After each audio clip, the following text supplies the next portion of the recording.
Good evening. Welcome to WSBI, your resource for success podcast program, where you get to meet inspiring women-owned businesses from across the country. And now, for your host, Kimberly McLemore.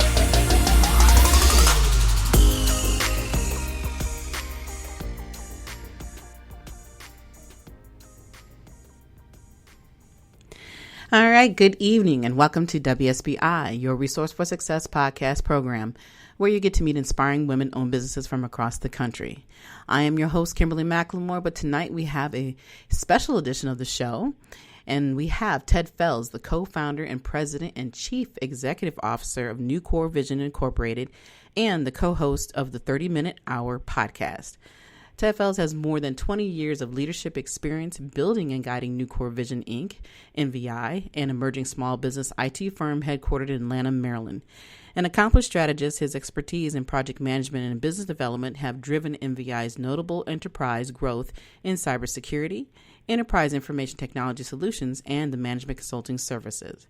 Described by his employees and business associates as fair, honest, dedicated, and hardworking, Ted Fells' professional career began as a federal IT project manager and an integral part of a team responsible for the design, implementation, and support of over 600 computer networks nationwide for the U.S. Immigration and Naturalization Service.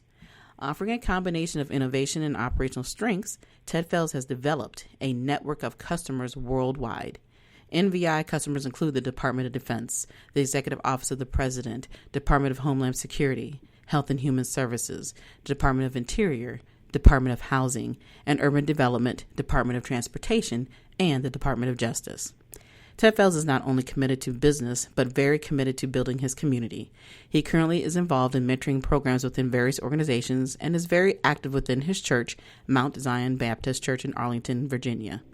Ted Fells has also been recognized for his achievements as an outstanding entrepreneur, under 40 by the Minority Diversity Council, Top 100 Business by the Diversity Business, Technology Person of the Year by the Me Council, Morehouse College Small Business Excellence Award winner, and has participated in executive business programs at Kellogg School of Business at Northwestern University and Clark Atlanta University.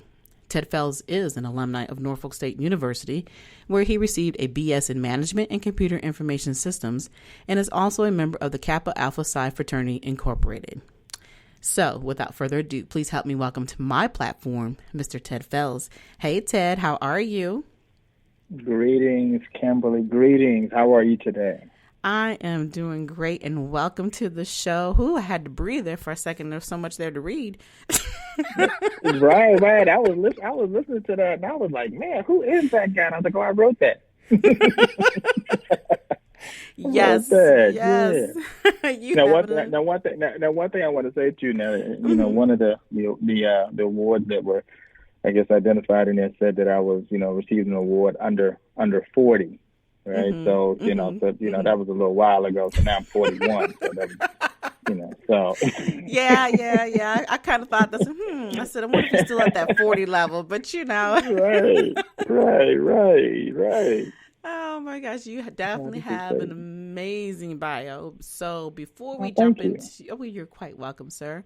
But before we actually jump into getting into the great interview questions, as I always say, please introduce yourself a little bit more beyond the bio to the listeners about who Ted Fells is.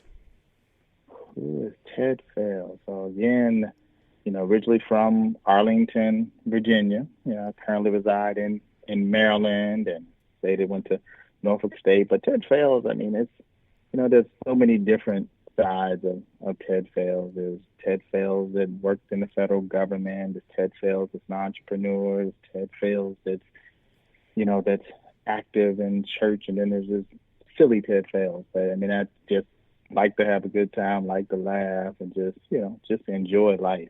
Mm-hmm.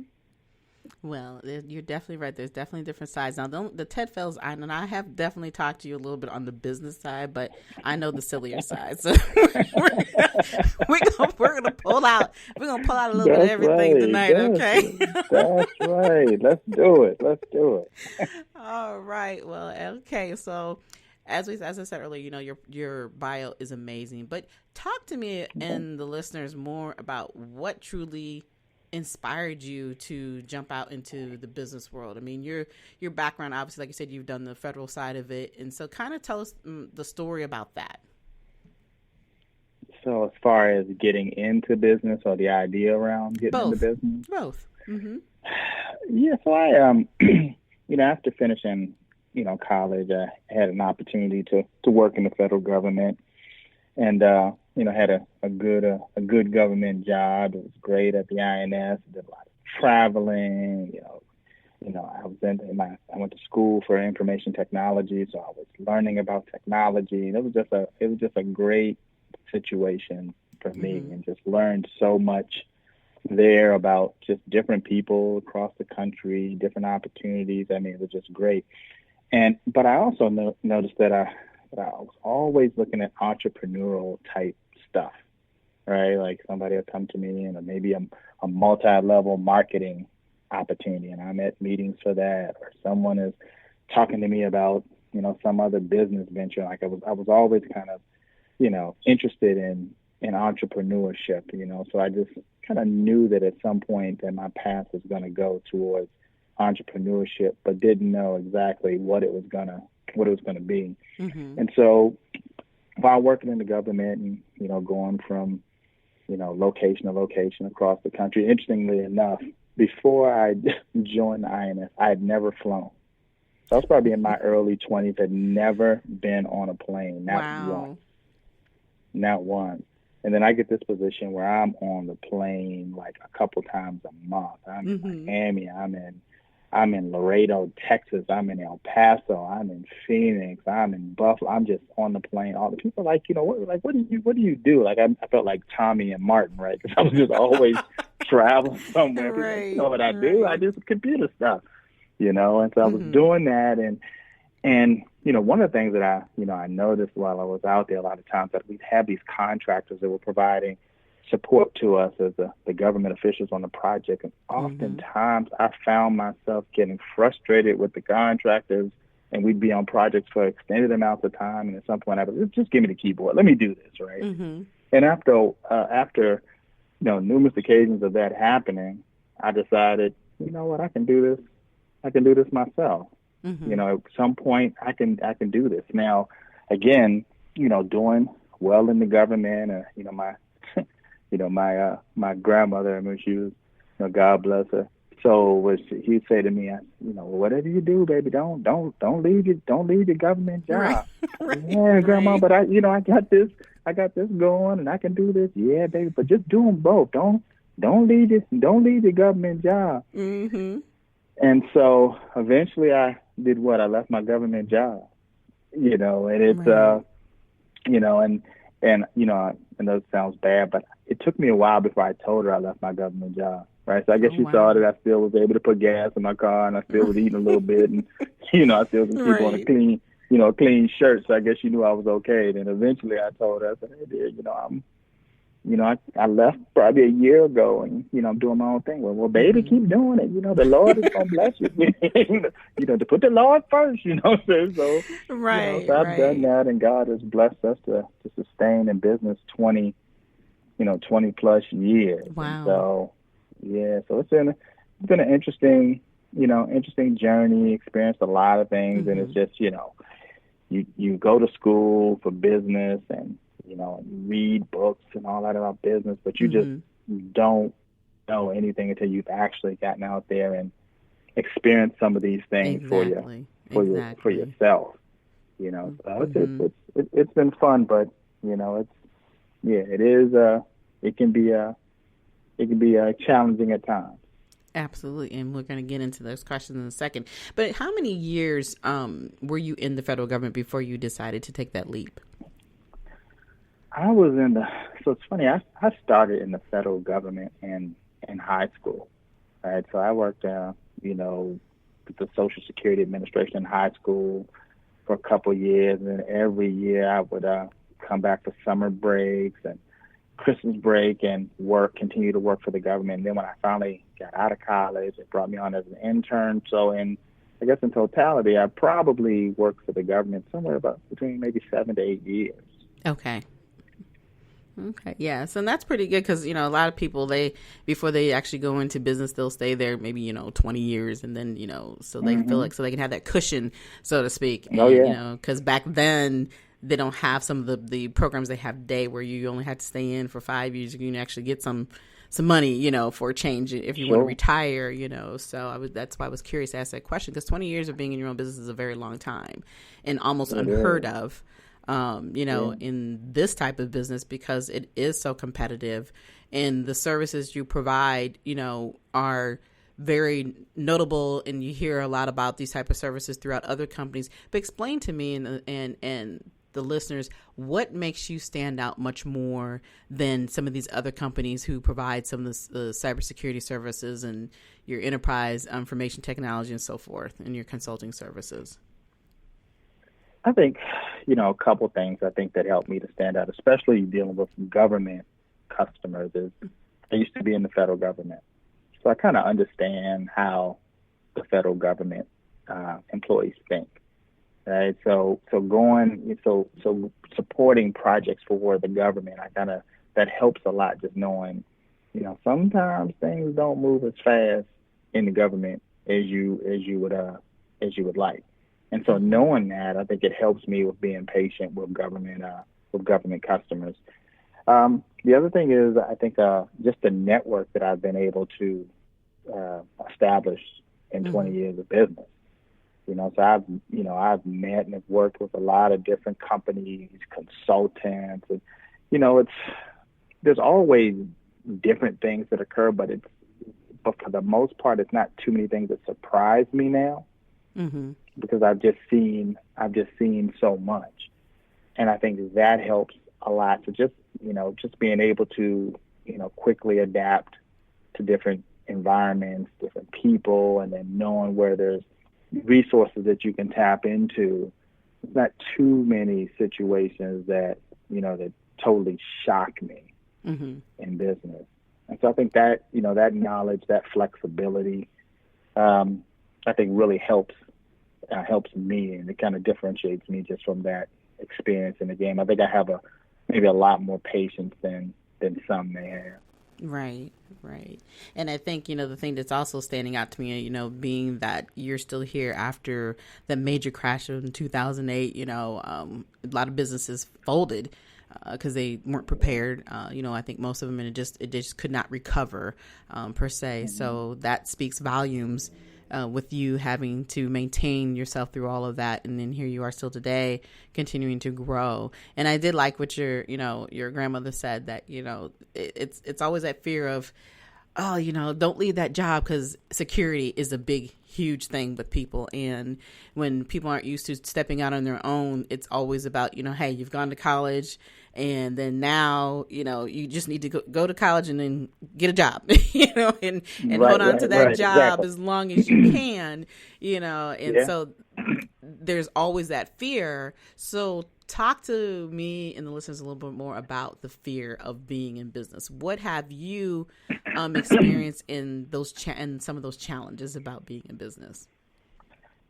Ooh, where can I start? I think every day I come across someone that says they want to start their own business. Mm-hmm. Like just about every day, because I think there's certain things that people like about being an entrepreneur. Right? They think that that you get to call your own shots. You're your own boss. Mm-hmm. You're gonna make a lot of money. Everything that you do is just gonna turn to gold. I mean, that's what I think people think about, because everybody pays a lot of attention to the success stories. Right. But they don't think about, wow, okay, well, if I'm waiting for a client to pay me this money and I have to pay these employees, those employees don't care if the client paid you money or not, right? Mm-hmm. Those employees want to know, are they getting a check every 2 weeks? Oh man, it's terrible, but where's my money? That's how they are. And you're not thinking about that. So you're also, individuals are not thinking about they're used to getting a check every 2 weeks themselves to pay their own bills. Mm-hmm. Right, and so now you're in this position where what you want is you want everything that you want You want the flexibility. You want to call the shots. You want to make more money, but you still want your check every 2 weeks. Right. You want, I kind of like certain parts of my current gig, but I want to be the boss of me. Right. But I'm okay with it getting paid 2 weeks and the benefits being covered and, right. I like that part, but this other part of it, is it's a shock. And so I always say to people all the time, I'm like, do you want your own business or do you want to make a lot of money? Right? Okay. Because people are like, oh yeah, of course I want to make a lot of money. Okay, well you can work for someone and make a lot of money. That's right. Yeah. Right, and not have to deal with everyone else getting their money. Right? I mean, you're not worried about everyone else's benefits and everyone else's family, and if they can cover their mortgage and just like when you look at the situation recently, with government shutdown, okay, right. You're not thinking about what if a government shutdown happens? How am I going? You're not thinking about that. You think, hey, the government's always going to be operating. And there's always going to be money, and things always going to be moving. And people are not thinking about that. They're thinking about it's going to be a real rosy situation, and then. And for some people it is, but oftentimes, people come in and, they get a real shock that this is real now, right? This is, this is more than, like for me, when I was in the government, I was, I thought I was a pretty hot shot IT technical person. Like I was installing networks, and you couldn't. Let me tell you something, Kim. You could not tell me that I had my certifications and everything. I was in there. I'm opening up the computer. I'm switching this. I'm switching that. I'm loading software drivers. I'm doing all this stuff. People are like, man, you're sharp. I'm like, yeah. Start my own company. That's what I want to do. Get my own company started. I don't do any of that. I don't get technical. The only thing I do is check email. If I try to open up a computer now, it is going to be broken because I don't know any of that stuff. That's not what I do as a business owner. You're not thinking you're going to be in meetings all the time. You're not thinking you're going to be doing proposals all the time. You're not thinking that you're going to be dealing with people. Right. Right. Right. That's really something. Like it's something, when you work for someone and Joe is over here and Joe is just not motivated, not getting stuff done. You're like, oh, okay, well, that's just Joe. I just stay over here do my job. But when Joe worked for you, and you like, hey, Joe, man, how many bathroom breaks you took today, man? I need you to come over here. Come on, man, you got to go again. Stop drinking all that coffee, man. Exactly. Get in here and do some work. Do some work, man. What you talking about? You talking about lunch? You just came from the bathroom. You can talk for lunch. Then you're going to be right back in the bathroom after lunch. Come on, man. Let's get back to this work. So that's the thing. You the way that you look at things is totally different. She's like, oh, man, it's the weekend. And, you working on the weekend? Yeah, that's me. I got to get this done. Oh, it's a holiday. What you doing this holiday weekend? I'm getting ready for Tuesday. I'm doing this holiday weekend. And everybody, they don't, some people, they're not, you got to really ask yourself the question, am I made for this? I mean, it sounds like the end thing to do, to have my own business. I have a business card with your name on it. You the chief, whatever you want to put on there. I'm the big boss. Instead of putting chief on it, I'm just the big boss caller, big boss shot caller on the card. Right. That's what you think. Man, That's what you want until a customer tells you, I need you down here like this afternoon, and you're like, oh, okay. Exactly. You still kind of working for someone. Right. Well, exactly. So it's just all these dynamics, yeah. Yeah, I was going to say, I think the big part what people don't realize is that, you not only have your mouth to feed, you have several other people's mouths to feed, Yeah. And that's a simple way of looking at it, that, the reality is, like you said, that being your own boss is great until you really start to get into some of the other bigger parts of what it really means to run a business, because That's you're right. no longer just thinking about you. Like you said, that check doesn't come in regularly, but you still have other people you are responsible for.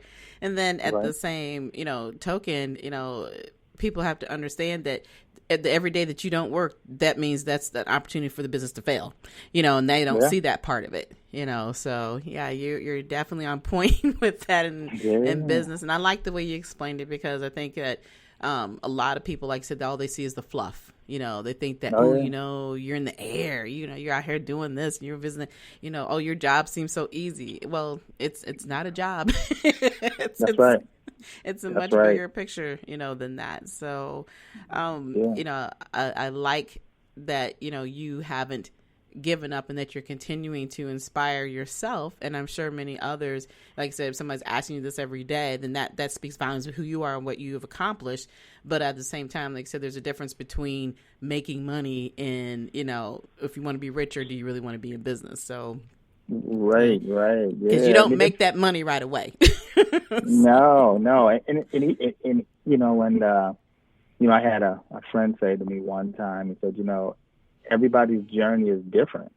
Mm-hmm. Right. And I mean, that's really important to, you see this person over here and be like, oh man, they just started, man, they're killing it. Right. They got $2 trillion in contracts. Right. And then you get the other person who's been here 50 years and doing it, 50 plus years, and that's not happening. That's better. Wait a second. Like this, there's no set formula in this, right? And you have to look at the situation, because sometimes you're like, man, because Kimberly's doing this and she's doing it so great, that must mean that she's working harder than me, or she's smarter than me. Right. Sometimes it could just be, that opportunity and the timing, that blessing happens for one person at a certain time, and doesn't happen for someone else at that same time. Mm-hmm. So it doesn't necessarily mean you're not working hard. Doesn't necessarily mean you're not committed to it. But that's why it can't really be so much about the money. Mm-hmm. Like it's got to be about, okay, like I enjoy the game of business. Right? Like that's the thing, people are, oh man, yeah, one day you might want to do this and retire. I'm like, well, what am I gonna do then? Right. Like I gotta I enjoy strategy. Like Kimberly, they hate in my office. People, if I go to the whiteboard, it's not to the whiteboard. Don't go to the whiteboard. You hear this long sigh. I'm like, look, if we're in there having a conversation and it sounds like it's not going anywhere, and I get quiet and they see me get up, they're like, he's going to the whiteboard. That's right. We got to start laying some stuff out. Right. It's so bad we could be out to eat. We could be out to lunch, Kimberly, and there's no whiteboard in there. We could be at Chick-fil-A or something. There's no whiteboard. I might just grab a napkin. I might just grab a napkin and start drawing something. I mean, just turn this into like a mobile whiteboard. Yeah, let's do it. I like the game. I like to be able to, think about this. I mean, that's the one thing that's great about having your own company, is that every day is different. Every day is different. Like, you decide, okay, today I'm going to spend it on marketing. Okay, today I'm just going to work on proposals. Today I'm just kind of not feeling. I'm just going to kind of take it easy. I mean, it's up to you. Mm-hmm. You determine when you're going to start it, when you're going to stop. I mean, but you got to enjoy. I just think that you need to know do you really enjoy it? Right. Are you having fun with it? Right. Mm-hmm. Do I honestly think I could do this without making money? Well, sometimes I feel like I've been doing it without making money anyway. So sometimes I feel like I'm working. Exactly. Like, why am I working so hard, right? That's right. I'm here all night and I ain't made no money. But right.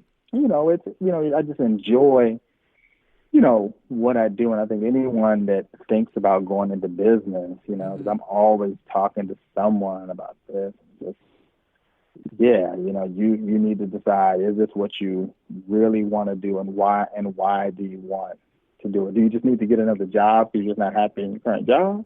Or just, hey, you got this burning desire to be an entrepreneur and you wanna build something, you want something that you can kind of have your fingerprints on, and it's something that you wanna I can just think of all the different things that happen in business. I remember getting my first business card. Mm-hmm. Right? I thought it was the biggest thing in the world. I got this business card. I mean, just get everybody a business card. I remember when I got the first, we put up our first website. Mm-hmm. Let me tell you something. That website probably had about 2,000 views from me. I just got www.NucoreVision. www.NucoreVision. just looking at it, and just being Right. like, man, your first brochure, just all of that stuff is the stuff that just kind of gets you. You think everybody wants your car, Kimberly. Everybody don't necessarily want your car, but you want everybody to have it. The world need to have my car, Kimberly. Exactly. That's what I felt. And when you listen to entrepreneurs, you can listen to the excitement and enthusiasm of what they've done and what they're creating, and and it's you just can feel that energy. One of the things that's tough, Kimberly, is like, sometimes I go to networking events, and let's say it's a networking event and it has all these entrepreneurs in there. Let me tell you something that makes my head just kind of just drop. Is when someone says, you know what, we're going to go around the room and let everyone introduce themselves and their Kimberly, 3 hours later, right? I mean, everybody wants to tell their story, their company, everything they've done, because it's our baby. We feel like we're so proud of this baby. Like, like nobody else got a baby, right? But that's I understand it. I understand it because you knew when you were just, when the concept came to you and you just started thinking about it and you started trying to be a graphic designer and create your own logo, and, and you tried to go get some website book and try to create your own website, and everything is not working right, so you pay somebody to do it. But, you know what I'm saying? But this is what it's, right, but you got to start somewhere. All about. Exactly. Exactly. And the thing I like that you're saying. So I don't know if I answered your question, but I know you did. Talking and started rambling. There was an answer in there somewhere to some question that you asked. I don't know if I asked. I don't even remember the question, but I think I forgot the question too. But really, but the thing that I love is the passion. You're talking about the passion that you have felt all these years. Even after 20 years, you can still hear the passion in your voice. And I think that once you lose that then that's letting you know it's time to move on and pass the baton. Absolutely. And you haven't lost that. And so, yeah, you're right. I mean, when you come into business, whether you're writing a book or whether you're starting a business, like say you got that first business card or you're starting your first podcast show, the feeling is tremendous because you've created something that's yours, and you want everybody in the world to see it, you want everybody to hear it, you want them to know about it. And of course our first thought is as entrepreneurs is that everybody gonna come and that's right, that's real right. reality check. I'm great at this. Yeah. Exactly. Yeah, I'm great at it. It's like you're a cook and you're like, oh, I know my cooking is good. Right. They all gonna come here. They're gonna eat my. But you know what? I remember one of my first contracts was at my church. It was the first time we ever had a computer network. They just had a couple standalone computers in there, and it was like, oh man, we need you to come in and network the computers. There was about 3-4 computers in there. So I came in there and I networked the computers. I remember they gave me the contract. The contract about $200 a month. Well, you can tell me that wasn't $200 million. Right. I had to fight, and I'd been at that church for 20 years. I had to fight for that. I had to fight for that. Y'all should give me that contract. What do you mean I'm competing? Pastor, what you mean I'm competing? Give me this contract. So I get the contract, and I did not know that my good folk from my church would call me so much through the day. You got me sneaking out of service. Well, I'm telling you, because at the end of the day, the IT services, people need what they need when they need it. But I was excited about that contract opportunity when I got it. So whether it's 200 or 2,000 or 2 million, it's something that you were able to accomplish, and it was big. Every contract was big to me. Right, and it should be. And like I said, if you don't have that, maintain that feeling, then like I said, it's time to pass that baton on, because when you start to lose, everything that you worked so hard for, and you say, I don't want to do this anymore, then it's just not worth putting yourself through that. But then obviously, a lot of people who are in business are they prepared to stop the business? Are they prepared to retire and live and either do something else or just not do anything at all and just live life, the way they want to live it? And those are some of the other things that I think that a lot of people who are in business don't necessarily always think about, because we're not going to be here forever, so you definitely have to prepare yourself for all of those things, whether you have family or kids or just for yourself personally. If you're looking to, after, 25, 30, 40 years, saying, it's time for me to bow out, So those are some of those things, but you can still have that passion and use your passion in different ways, even if you decide that you don't want to, stay in business full time, but with the knowledge that you have, there's definitely, so many other things that can be done. I know, the one thing I want to talk about real quickly, I know we're running over time, but that's okay. But I want to talk a little bit about, your other thing that the podcast show that you co-host, which is the 30-minute hour podcast, which I was very, very excited that I had the opportunity to be on the show, and I love it. You guys, had a great time. You guys are phenomenal. Yeah, you guys are phenomenal. And the one thing that was funny, we laughed about the whole time, was that you didn't have a book, so we're gonna have to work on that. I got and my co-host every week, he got his little book out there. The same book out there. He got the book out there. He got the book on the table in front. So you can't look at us without seeing the book. Right. We advertise, the book. So I need to just put a book together, even if it got 2 pages. I just need to get me a book out there. This is easy read. This 2 pages. You can read through this in 5 minutes. This is a book. That's what I got to do. Well, but with all the knowledge you have, you could definitely get a book. So we'll have to get you going up. But talk a little bit about the show. Tell the listeners a little bit about the 30-minute hour podcast. Wow, the 30-minute hour podcast it's interesting. So the co-hosts, Eric Twiggs and Britton Smith, we've all been friends for years, and it's like we get together and sports bars and watch games and just start talking about stuff and laughing and joking and just having fun, just as as people do with their friends. And then Eric and I had always been saying, we need to, we need to do something together. Like we've been saying this for years. We need to do something, but we didn't know what we were going to do. We knew some type of business, some type of partnership, just because I really like him. We just good guys. And it was like, let's just do something. And so this one particular time we said we were gonna meet and just brainstorm. And that was Eric and I. And interestingly enough, before the meeting, I was meeting with another guy, Gary, who's a millennial, right? So again, Gary's talking everything about all this digital stuff and podcasts and social media and all this stuff, and it's just like, wow. And I'm listening to him talk about this stuff. Last I don't know anything about. I'm like, okay, that sounds really cool. So then Eric comes in. I'm like, hey, Eric, this is Gary. So we start talking. So I'm like, we're talking to Gary about a podcast. Maybe that's what we should do. We should do a podcast. I say, oh, yeah? I said, well, Gary, what do we need to do? Oh, you go out here and you download this app. And it's like, okay, well, look, we're not going to overthink it, because sometimes, as we get a little older, it seems like we overthink everything. By the time we try to do all this research and analyze it, do all this, the millennial, they done started it up. They done, built this thing up and just got it going. So we said, we're going to just do it. What are you doing like Monday?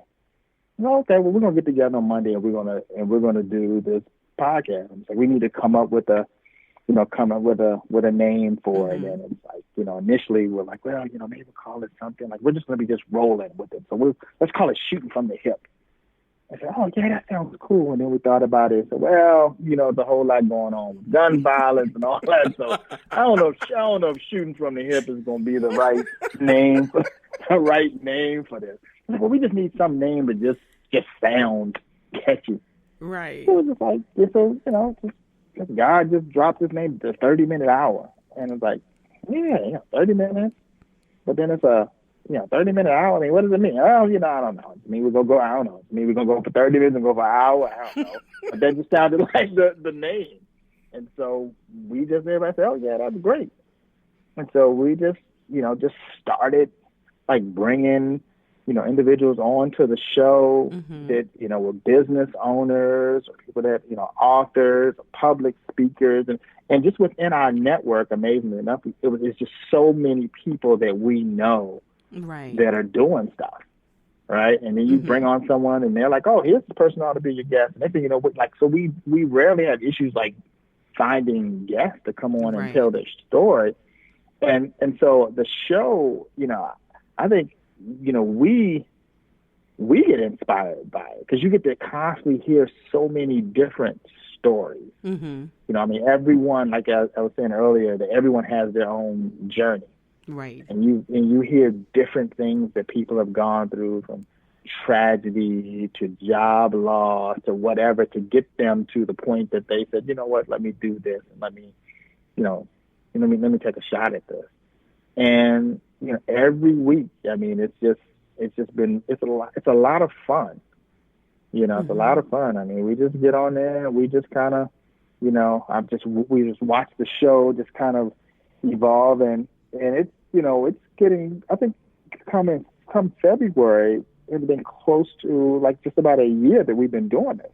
Wow. So we probably got like 40 plus episodes, and it's just like, so, you know, Eric is, right. he's the, Eric's been he's the, the trained public speaker. Yes, Just welcome to the 30-minute hour. I mean, so, you know, look, don't tell him I'm talking about him, but he probably I'm sure he's listening right now. So, Eric, shout out to you. That's right, Eric. What's up, man? We just saying good stuff, all in jokes. But Eric he's so like the public Toastmasters, you know, and then there's Britain, who just, it doesn't matter what the subject is. Like Britain can just like roll something off. Like, like he's just very quick with it. Mm-hmm. And, you know, and then me, I just, you know, as much as Eric does to plan and prepare for the show, I do just the opposite. I'm not planning nothing. It's the last minute. I'm looking at, okay, it was the bio, and then I just go, okay, let's just go with it. And so I just think it's a really kind of fun mix between the three of us. I think it works so well because we're all close friends. So it's like we're just talking together. I don't know. Maybe what we'll start doing is maybe we'll just bring pizza in while we're doing the podcast. That's what it feels like. We're just sitting around at the sports bar just talking about whatever, like, you know, we're experts on whatever the subject is, but it's fun. We have a lot of fun with it, and, you know, great guests like yourself that have joined us, and it's just, you know, we're excited about where, you know, we can go with the show moving forward. Well, it is definitely a great show, and like I said, I had an amazing time on your guys' platform, and I was excited You're welcome. I was extremely excited to give you the opportunity, because one big joke that we had during that interview was that I've never been interviewed before. So I'm like, I'm gonna make this happen. So and I appreciate that. I'm glad you were listening, because I was jokingly serious. Right. Yeah, I was like, you know, I was feeling some kind of way, because, you know, I'm looking out there on social media and I'm seeing Eric is over here, you know, on this podcast, and you know, he at WHU. I was like, wait a second, dude, like you all this stuff, like I don't get invited to anything, you know. And so when you sent me something saying you were going to invite me, I was like, yes, I've arrived. I'm about to do my own. I'm about to be a guest. That's right. You have arrived, and see, this is going to start out to where you're going to have a whole lot more opportunities. But I'm glad that I am the first. So. I'm the first. I hope so. Or you're going to have me come on once a month or something. I'm like, Kimberly, you got a guest? You need a guest for next Thursday? I'm available. I ain't got nothing going on. Oh my goodness! Well, maybe, you know, if I can't get you, it's hard for me to get you on once a month, because I'm booked pretty much for the whole year. So we'll get you next year. Right. We got you in 2023. Let me see what you doing in April of 2023. I might be able to squeeze you.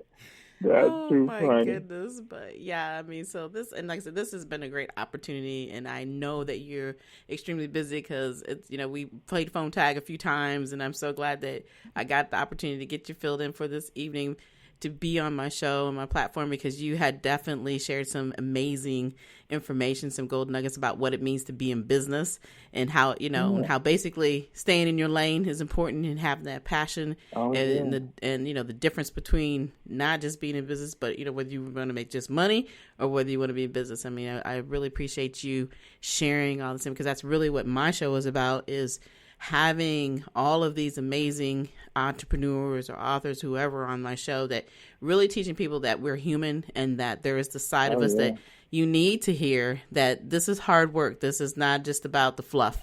And, when people see us in business, they think that everything is perfect. And this is the reality that I like for, all of my guests to share, that this is where I started from. This is where I'm at today.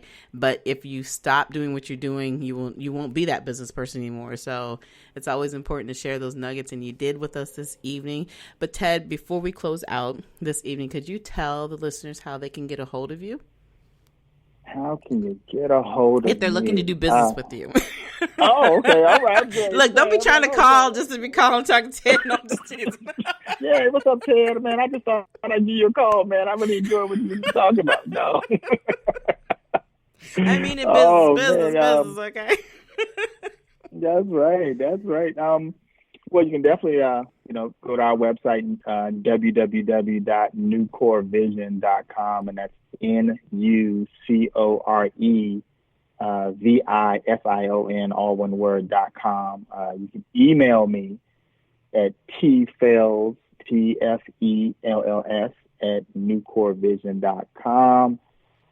Those will probably be the best ways to reach me. So, I'd love to talk to you. There may be opportunities to work together and partner.